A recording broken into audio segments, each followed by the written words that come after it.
Okay, this is episode 2 of On the Spectrum. I'm here with my guest. Introduce yourself. I'm Black Dog. Black Dog. Why did you choose the name? Nice to be here again. Why did I use that name? It's basically an alias that I have on CS as well. Nice. The reason that I have this alias is kind of interesting because it's kind of historical as well, and has something to do with my personal likes. First of all, obviously, it's quite obvious that it's a song by Led Zeppelin.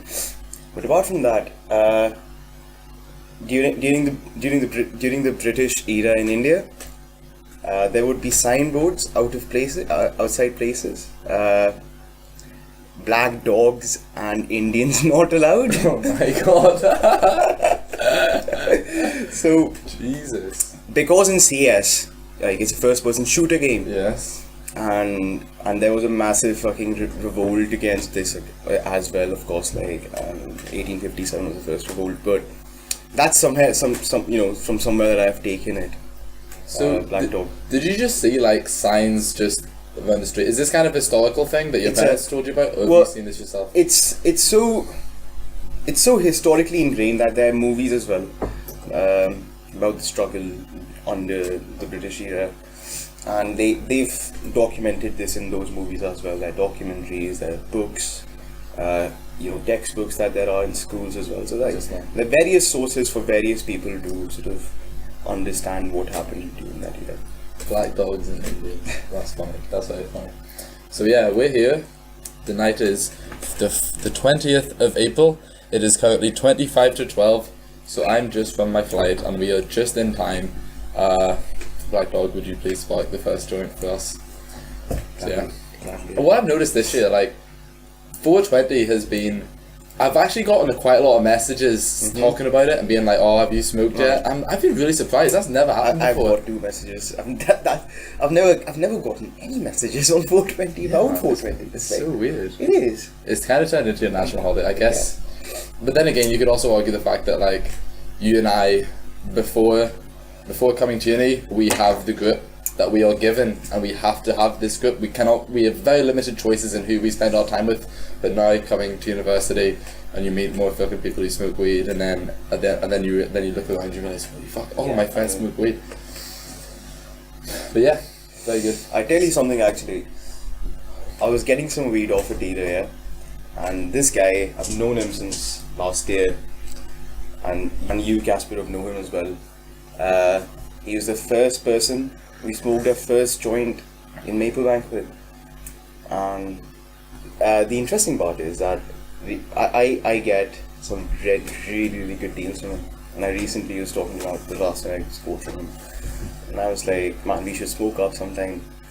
Oh yeah. And he's like, oh yes man, definitely man. Nice. And he was saying that he's off for weed for some time because of a certain reason. Off weed probably. I think he's got exams. So he had a medical thing. Oh, fair. What he was talking about, but whatever. He did say that. Come May, mid-May, definitely on a sunny day. You can have it as well. So I've got something I want to ask you. So recently you came over to visit me. Yes. And we did many things, played games, whatnot. We went to your person's house, and this shocked quite a lot of the people that was with us. So it all started out whenever my friend asked his dad if we could smoke a joint. Yes. And I told you, you probably laughed, like people were laughing kind of at that. But then later on, we went 5 steps further. We were fully sitting in the kitchen, smoking up with this guy, all of us, and his 2 parents. So I remember talking to his dad about it, and he said, just generally, like, obviously we were talking, like, it's kind of weird seeing parents smoke weed. Like, your son, my friend, is there, like, right beside me. And he said, well, it's way more widespread than you think. What do you think he meant by that? Just how widespread? Because I don't know if he's talking about like the people if he smokes, he's obviously going to have surrounded himself with people who also smoke, just like we have, and therefore he thinks it's more widespread than it maybe actually is. Or do you think he's right and it is? See, I don't agree with that, because I think, if I give you my example, I went on a holiday to Paris, and I was staying in a hostel, and these people who I happened to be in the hostel with smoked as well. We in fact happened to smoke a joint inside the hostel from the window of a room. Wow. In Paris. In Paris, and Nice. the point being, I think as you grow up and as long as you have been alive, you happen to go around the world, you happen to meet people. I think where he's coming from is that because in his life, the amount of people that he's met smoke weed is probably because what made him come to the conclusion that it's much more widespread. And I would, from my experience, because I come from India, it's an entirely different view of weed that the society holds, the British society holds, because it doesn't hold that stigma to it, and I'm pretty sure the middle-aged population has also smoked weed quite a lot in college years. You know what I'm saying? Are you saying in India, sorry? No, over here. Well, man, yeah, you also got to consider like the fucking hippie phase. Yes, like, exactly. Yes, like, exactly. You're right. Yes. Yeah, I think what I want out of this conversation is a percentage, but we'll never get that discussing it. But yeah, anyway, we'll move swiftly on. So, up next, we're going to have the quiz segment. So, we've prepared questions for each other, easy, medium, hard, and if so, we'll ask the question. So, if you get the easy question wrong, you get 6. If you get the medium question wrong, 4, and if you get the hard question wrong, 2. Yeah. So what these numbers represent is the person who loses or has the highest score, or if it's a draw, we'll do it together. You count up the total wrong questions, and then you have to smoke your joint for all that time. So you have to have a fat regular joint for up to 12 seconds. Okay. Oh my god. So, Fair. Are you ready to go? I am ready to go. Alright, I'll go first. So we'll go. Man, what order do you want to go? What's so exciting? Well, that's totally up to you. Right, man. So we'll go for easy questions first. Alright. So, who has been under British rule for longer? India or Ireland? Ireland. Okay. Do you want to expand on your answer a little bit? Well, What makes you think this? from what my knowledge is about British history, Ireland, people went to Ireland much before, like I would say 1200, 11th century or something, 12th century when the Normans were here. Yeah.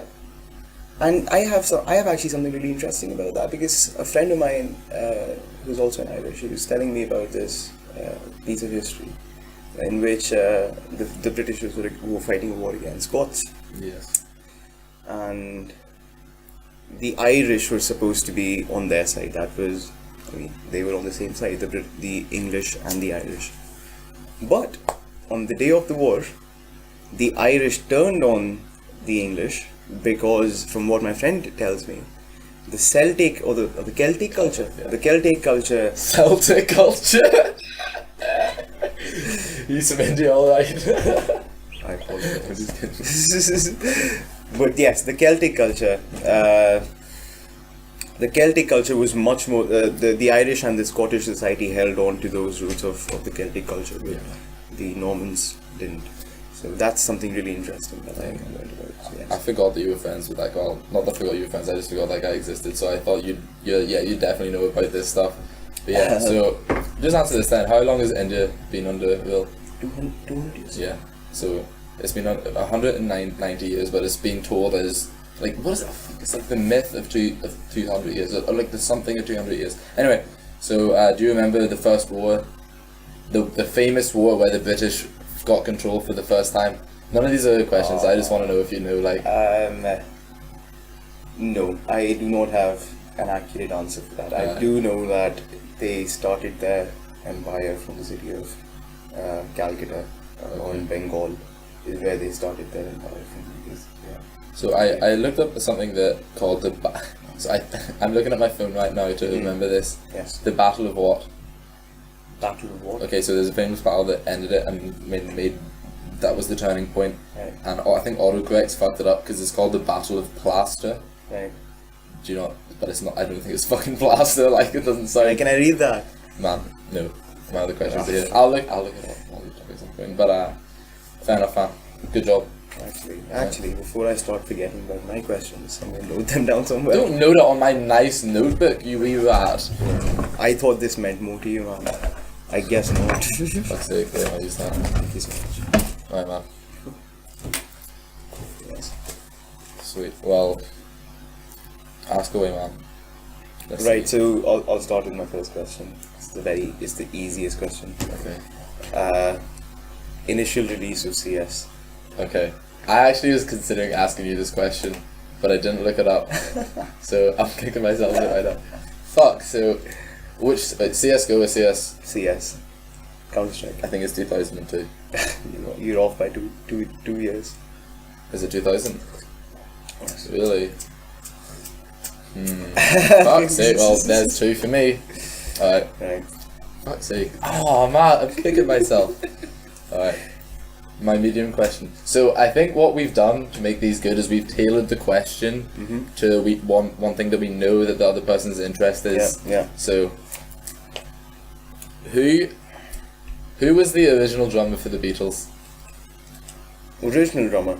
So I don't know if I don't know if he is the original, but I'm talking about the guy who Ringo Starr replaced. I'm not aware of that. Did you not know that? No. Man, you're quite a large Beatles fan, I would assume. Well, I'm not. See, I'm not a lot. I do not consider myself to be the biggest Beatle fan because I'm not. Because see, Beatles and Led Zeppelin were the 2 bands who laid the foundations of my current music interest. Yes. Yeah. But at this point, whenever I listen to an artist, I listen to all of their songs, literally all of the songs that they've ever recorded. At that time, I did not. So there's still so many songs by the Beatles, by Led Zeppelin, because they fucking released so many of them as well. 3 albums in 1 year or whatnot. Like. So there's still so many songs that I haven't heard. And my knowledge of the Beatles is, well, limited, to say the least. Sure. Okay, I don't know. Maybe the audience can let us know in the comments, but I think that you should probably. I think this is like a common fact anyway. Is it? Maybe only within the UK though. So maybe. What is it though? Who is it? The answer is Pete Best, Yeah. and it was in '62. I've never known. What years were the Beatles active for? 60 to 70.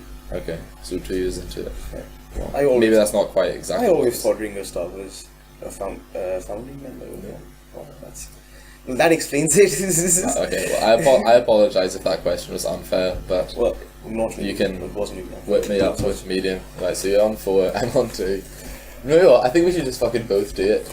You have to fucking handle the fucking like. It's not about winning, it's about not getting a question wrong. Right. Like, if an idiot wins, you can get lucky, but you have to do it, so. Man, this might be a long time. I still do. Fair. I'll do. This is a medium question. Because I know you've been reading a book on communism. Oh, no! Oh. Okay. So do you know, first of all, what the purge is, the Great Purge? Oh, and when it was... I don't remember a specific thing, no. But do you know this term, the Great Purge? What I it is? actually don't, man.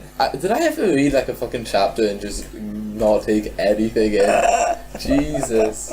That's fucking bad, but no. The Purge. So you asked, what was the question? What year was that? Right, so that was not my question because I thought that you'd know that. Oh shit. But since you don't, my question was, what was the era that was the most affected during the purge, called in Russian, which is called Yezhovshchina. That's what you're gonna ask me? Yes. You think I would have fucking taken that in? I've taken the essence from my books. I'm Yes, not yes. Michael. I'm not I fucking apologize. Mike Ross. Yes, like the essence. But the purge was under Stalin's era, man. The secret police, the commander of the secret police was this person called Yezhov or something, I believe. And you know how Stalin went on a spree of fucking getting his political opponents assassinated. yes, of course. That was the 36 to 38 was the time, and this was crazily done on a great level. You know, And it's called The Great Purge. but that's such a shame. There's so many chapters that I remember really well. Like I remember the Yugoslav, basically the Tito. He took over Yugoslavia, and he was the first person to say no to Stalin. Yeah. In terms of like members of the Soviet bloc, and like he was fucking revered. You know what I mean? Yeah. Like he's loved. He's the first person to say no, and like there was a quote I thought was really good at summing it up, which was like this Canadian guy who's like obviously an incredible capitalist, and he said, so obviously there's many forms of communism. You've got Marxism, Of course. Leninism, Stalinism, Marxism, Leninism, Maoism. Stalinism, everything Maoism, like whatever. So like Titoism, I don't know if that's what it's actually called, but I'm gonna look this shit, but that's wrong. He as well as being the first person to say no to Stalin, the version of communism that he founded, the Canadian guy said, if I was a communist, I'd be a Tito communist. Mm. And That's interesting. so even he was so like and think of like how I lit this joint with that half joint still there. Wow. Hey, it's 420. Like that's actually one of the best problems you can have. Like, oh man. Yeah. Oh man. What a shame. I didn't finish that joint. Yeah, I okay. lit another one. So fucking Alright, is that I got question 2 wrong, yeah? Well, yes, he did. Oh fuck, I am on 6 already. I got to do a 12 second read. Right, okay. Go for it. First. Okay. Alright, my question to you is, okay. I guess my medium question is the hardest. Okay, sure. Yeah. Sure. I guess it wasn't because you realised like I'm an idiot and you don't have any knowledge retention from that book, but Which you wanna start realize now. so, who is older? Martin Luther King. So this is a true false question. This is a yes no question. So I'm really helping you out here because it's the hardest. Who is older, Martin Luther King or Anne Frank? I'm fine. Anne Frank's older. By how many years would you say? Well, By how many years would you say Anne Frank is older? well, she's not older because Anne Frank was the girl, yeah. Yeah. Yeah. Yeah. I'm kind of forgetting my history right now, so yeah. So she She wrote the diary I know, yeah, I know. and she got Yeah. famous posthumously. How do you pronounce that word? Like Posthumously. posthumously. Cool. Yeah. So anyway. I can't estimate by how many years she was older. Well, give me a guess. Like, give me your feel, like a feeling you have. Like, what do you imagine it to be? I mean, you drink our coffees, man. We need the caffeine, like. Yes, we do. So you're asking me, To guess how many years older Anne Frank is. That's not the question, by the way. You're wrong. Martin Luther King is older. like, in what I don't get it. So my answer was Anne Frank is older because obviously she died much more younger Yeah. than fucking Yeah. Martin Luther King, but older as in terms of In terms of if they were alive today. In terms yeah of yeah Anne Frank is older. yeah of course. Okay. But like Martin Luther that's King. a stupid answer though. Like, Martin Luther King is older by 5 months. gosh.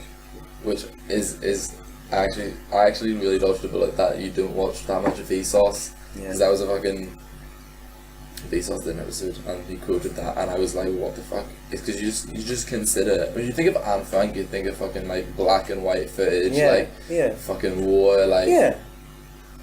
and then you think of Martin Luther King and you think of like TVs and like suits and fucking freedom for black people, like Yeah, I get it though. Like, yeah, that's true. Like, But yeah. he must have had the same childhood. That's it. the I Have a Dream speech was 63 Yeah. and she died in 45, so 18 years.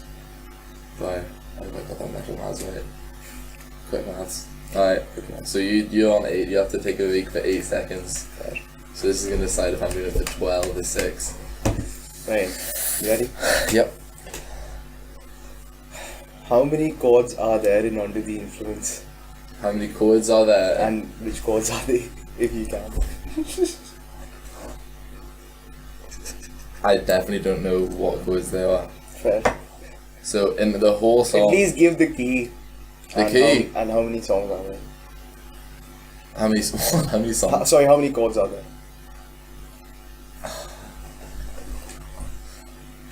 I'm not pitch perfect like Eaton Boy. You should fucking know it's your band's song. Man, I don't know any of Sleeping Outside songs at all. Like, Is that a good thing though? okay, I'm gonna say it's. I've got a feeling it's an E. It's in D then. G. G. I thought, is your question now how many chords are there? How many chords are there? Okay. In the whole song? Yes. Yeah, there's two.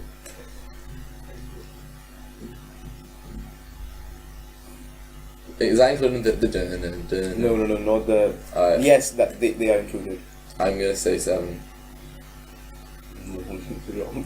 Alright, 12-second break, let's go. How many are there?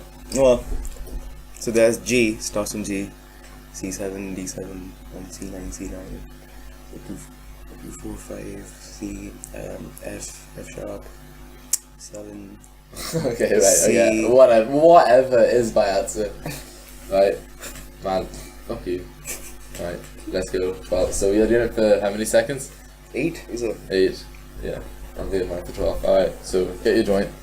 So we're gonna look at the fucking clock on Audacity. Mm-hmm. And this is a, yes, okay, we can use that, alright? Oh my god, man. So 12 seconds. I need a light. Oh shit, I think we only have one. Oh wait, I've maybe got one. No, I don't.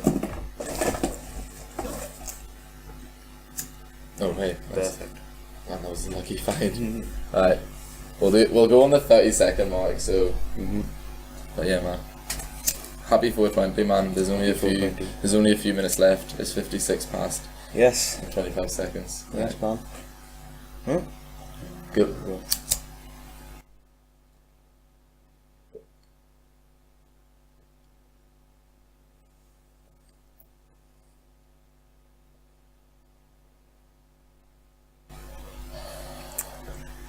Oh my god. Oh my. Give me the fucking water now.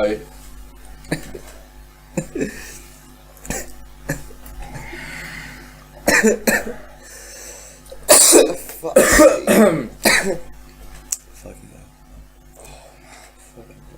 I feel. I've never done that before.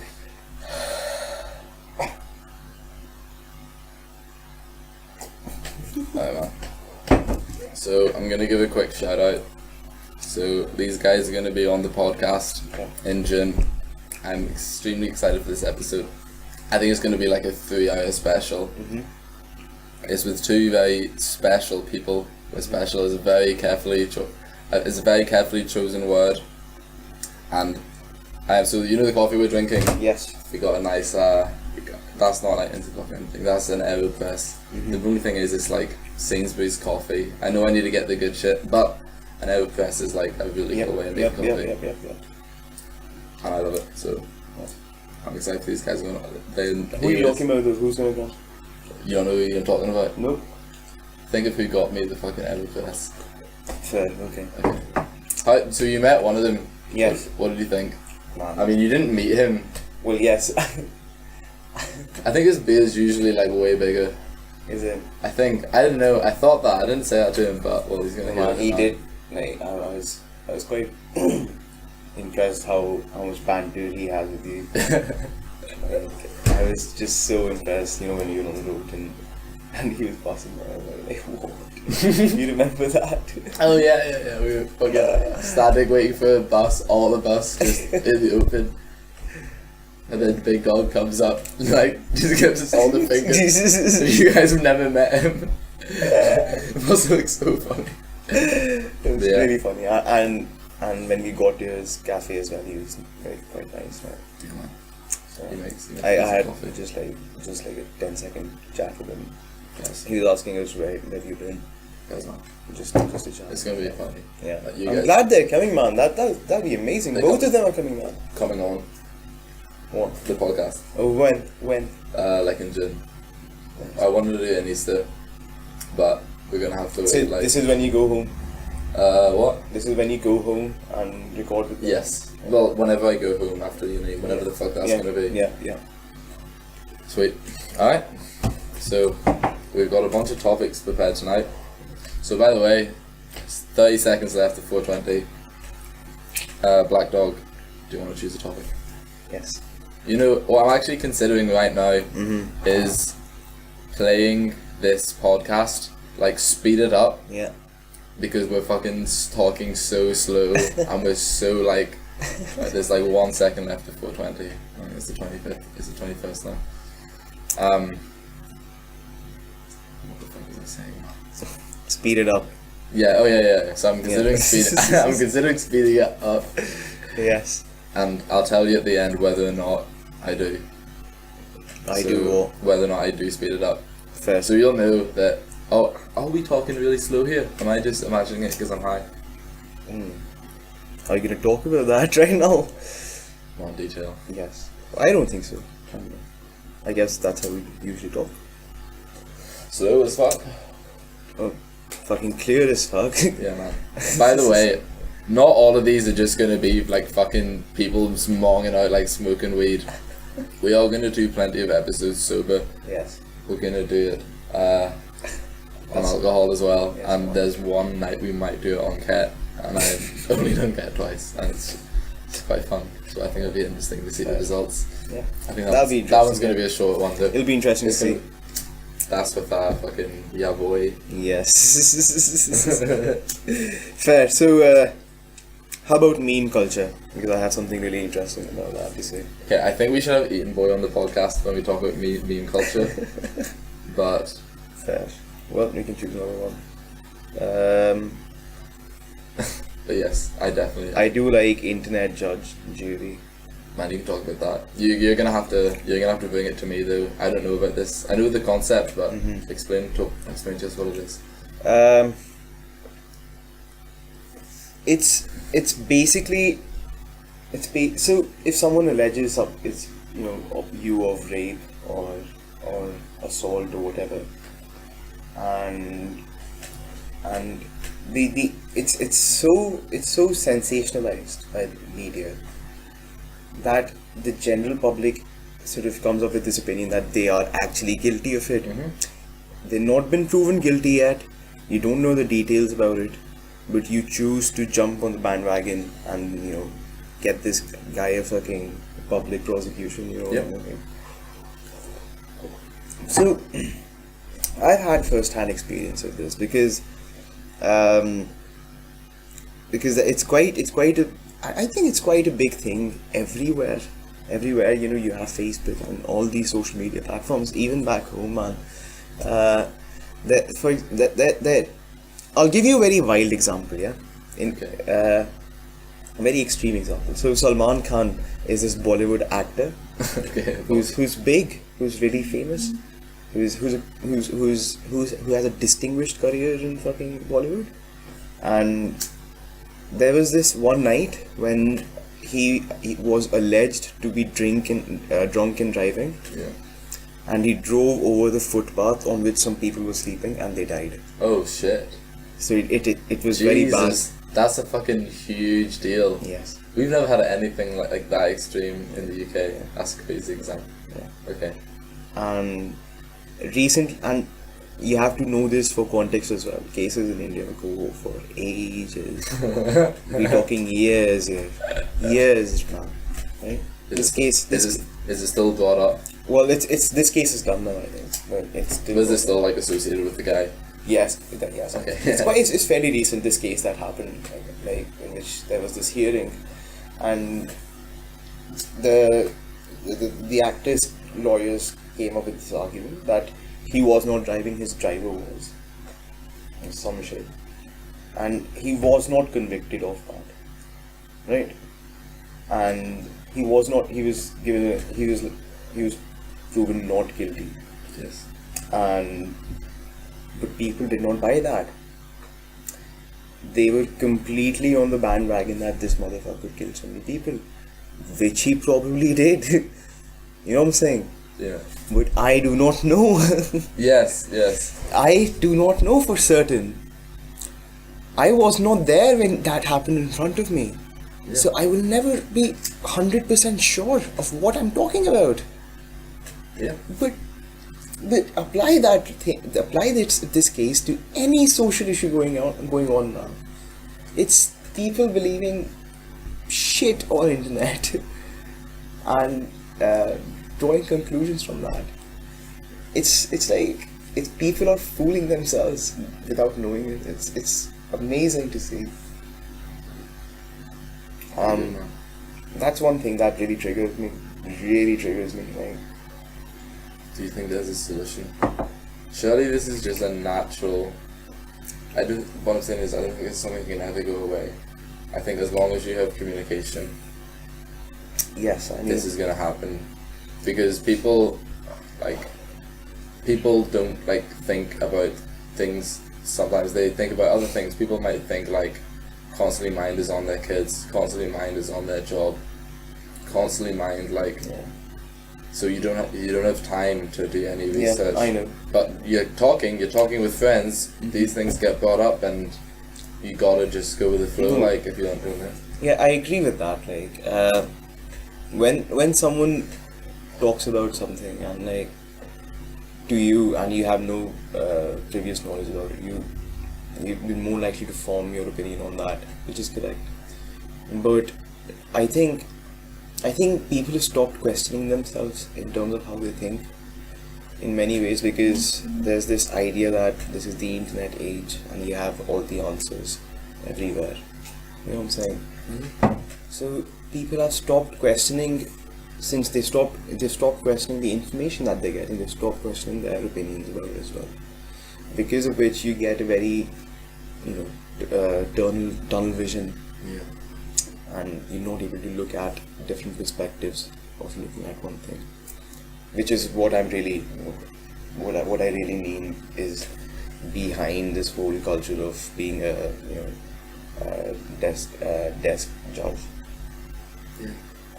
internet judge, armchair judge. Do you think the armchair judge?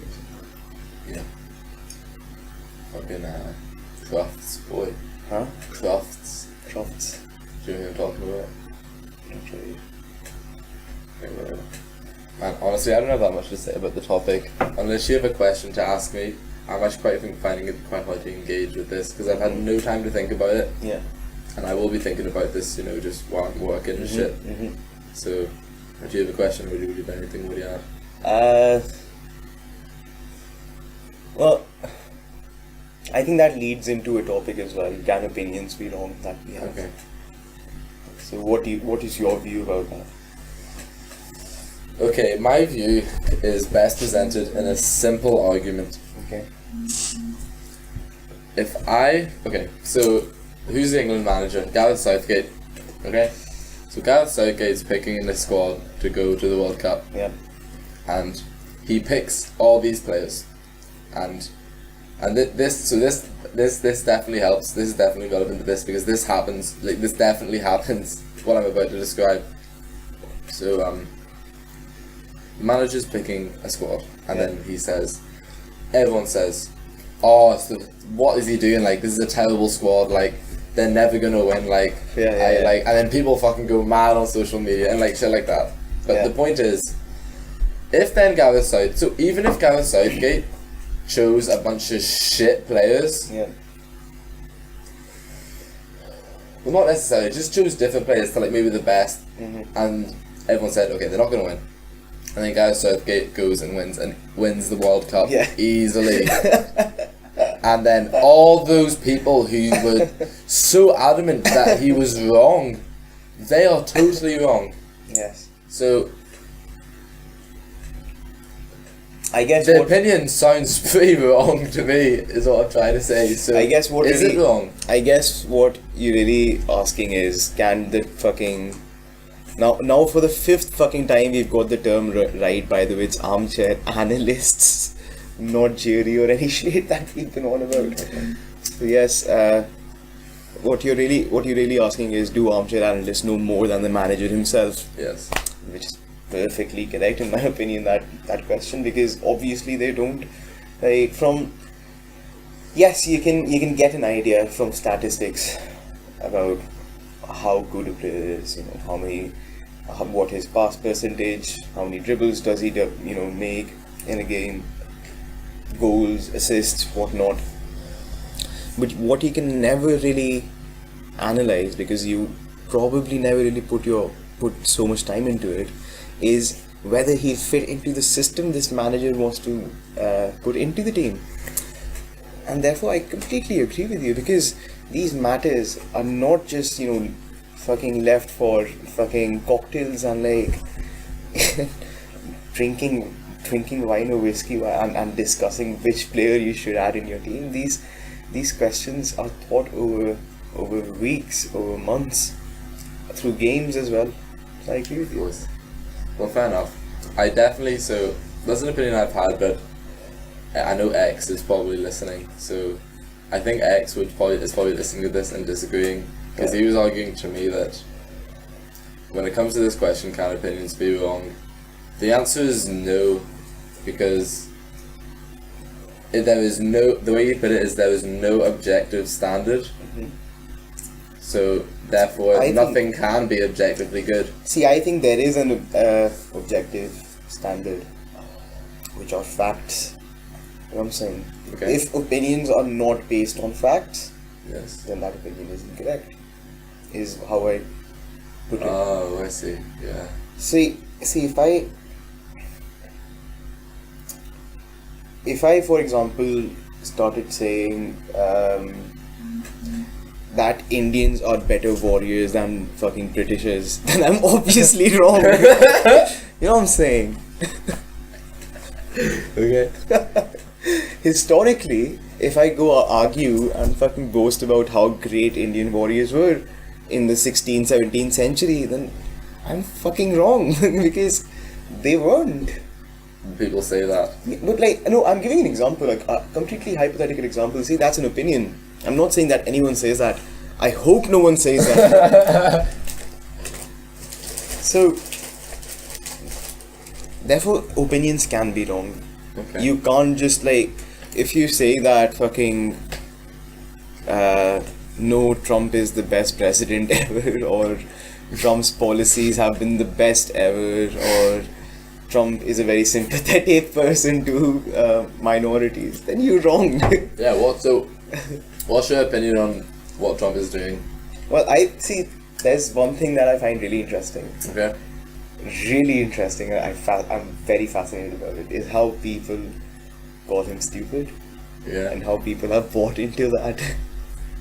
I think he is actually really, really smart to have made you think that he's stupid, so that you do not fucking calculate him, because you're like, he's an idiot. He does irrational things. He does very calculated things, in my opinion. You think?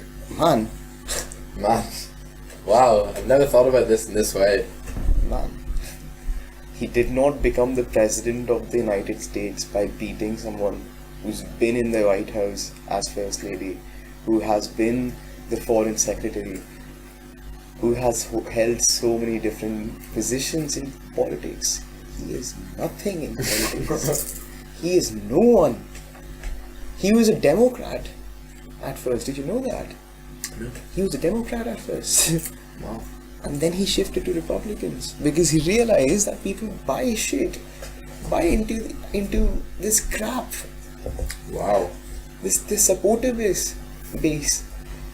Yeah. So he is actually a very smart person. People should start appreciating that. Like, if you think someone is stupid, you're prone to fucking, you're vulnerable to under-evaluate them. You know what I'm saying? Under-calculate them. So like, you always need to assume that, yes man, you're up against someone who has got the brains and resources to deal with you. Wow. So like, I find it really stupid. That's why I find it fascinating, because he's succeeded at that. Mm. There's so many people who think he's an idiot. Wow. Please leave in the comments what you think, because I don't know. This seems It's very interesting. Yeah. I don't know if it's true though. Well, this is my opinion about it. Yeah. Wrong. While we're on the topic of guns, or America, let's talk about guns. Yes. So, what I think is very interesting is that a lot of people don't understand why the Second Amendment is there in the first place. Yeah. So everyone says, like, why, like, they have the right to bear arms, and that this is something that is just a fact. Yeah. But there's a reason why it's there that a lot of people don't know, which is, so when America was setting up their government, they said, we're gonna make sure that we don't get turned into like a big fucking dictatorship or a monarchy or something like that. We're gonna make sure of that because like we're free, and the reason behind that. So much to talk about this, but go on. Sorry. So the reason why is so that ensures that the people can always defend themselves from the government. Because if the government say, okay, we're going to take all the guns away, which is what people are asking for, like, or maybe like, which is what people are asking for. Mm-hmm. Is that but if they take it away, then, but if they give the guns, that means the people still have the power to defend themselves against a tyrannical government. Yeah. So that's, is that the most believed in notion? Yeah, that's why it's there. Right. So I know. See, I read in the Right recently, like 2-3 days back. What? I read the Right. I read the Second Amendment recently. Oh, really?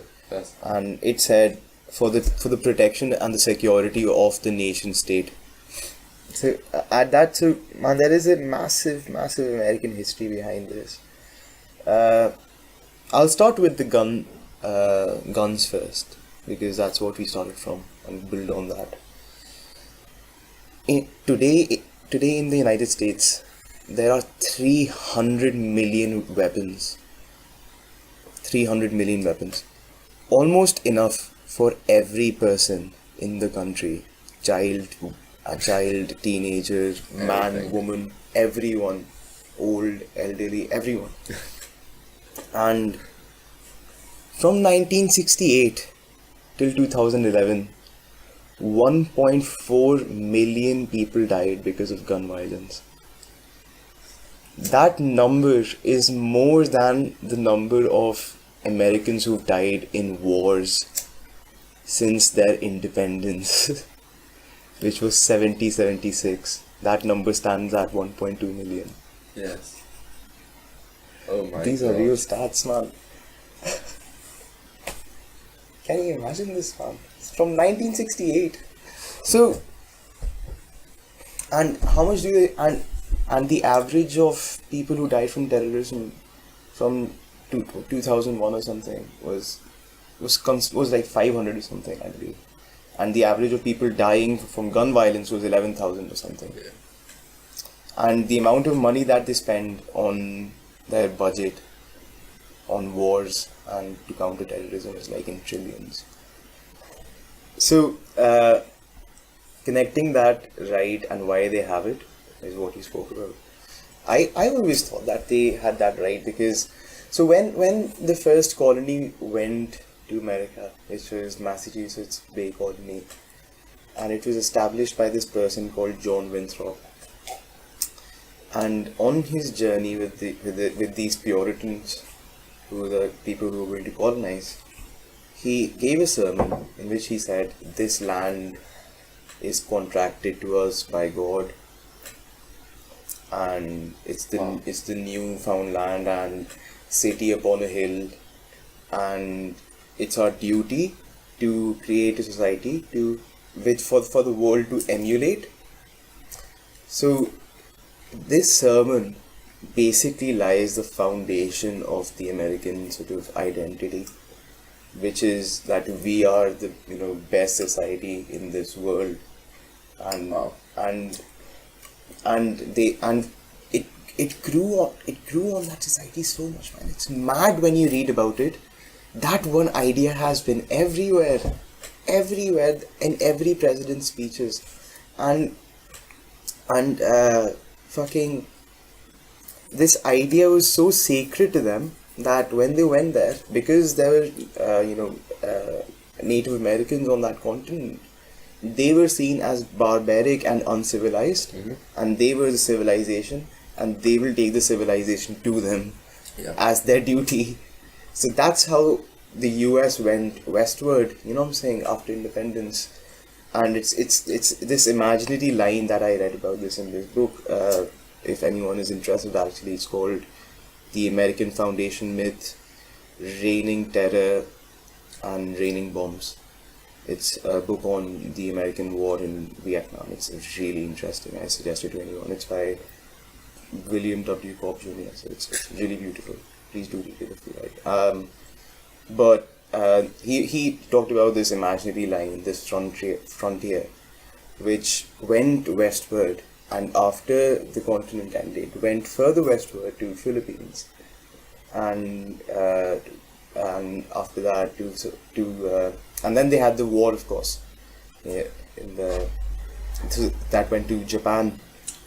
After that, it went to Korea, and then it went to Vietnam, and how they've taken their mission to civilize the world, because that's been their sort of, in Vietnam as well, like communism, and they're against communism, so they established capitalism because capitalism is right, because the Western ideas are right. But it's transcended God now. It has, yes. It has been secularized. It was secularized by people like Thomas Jefferson, presidents, who sort of... No, I did not speed any of this up in the end. Goodbye.